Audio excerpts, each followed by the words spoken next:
এই ঈদ উৎসব ওইটা খুলো।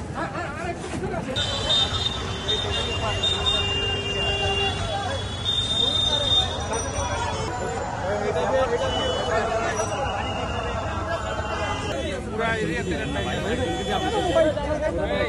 সব ওইখানে সামনে যাও।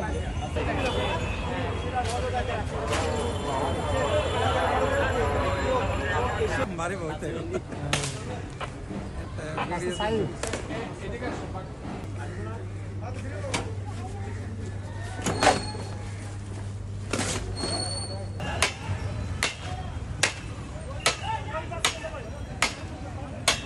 যারা ব্যানার ঝুলিয়ে ব্যবসা করছে এবং শহরটাকে অসুন্দর করছে, কোনো ধরনের নিয়ম নীতিকে তোয়াক্কা করে, কোনো ধরনের এথিক্স না মেনে তারা এই কাজগুলো করছে এবং শহরকে তারা কমপ্লিটলি একটা আনহাইজিনিক এবং একটা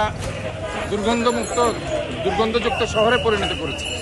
আমরা মনে করি যে এই শহরটা সবার শহর, সবার বাসযোগ্য করার জন্য, এটা clean, green, healthy, safe and smart city করার জন্য আমরা বদ্ধপরিকর এবং এটার অংশ হিসাবে আমাদের এই অভিযান চলতে থাকবে। এবং আমরা শুধু এখানে নয়, চট্টগ্রামের সব জায়গায় যে ব্যানারগুলো অবৈধ ব্যানার লাগানো হয়েছে এগুলো আমরা খুলে ফেলছি। আমরা চাই তাদের 41 ওয়ার্ডে চলতে থাকবে এবং আমরা আজকে থেকে সপ্তাহব্যাপী এই কর্মসূচি নেওয়া হয়েছে। চট্টগ্রামের 41 ওয়ার্ডে যেখানে যেখানে অবৈধ ব্যানার ফেস্টুন রয়েছে সব এখানে অবশ্যই খুলে ফেলতে হবে।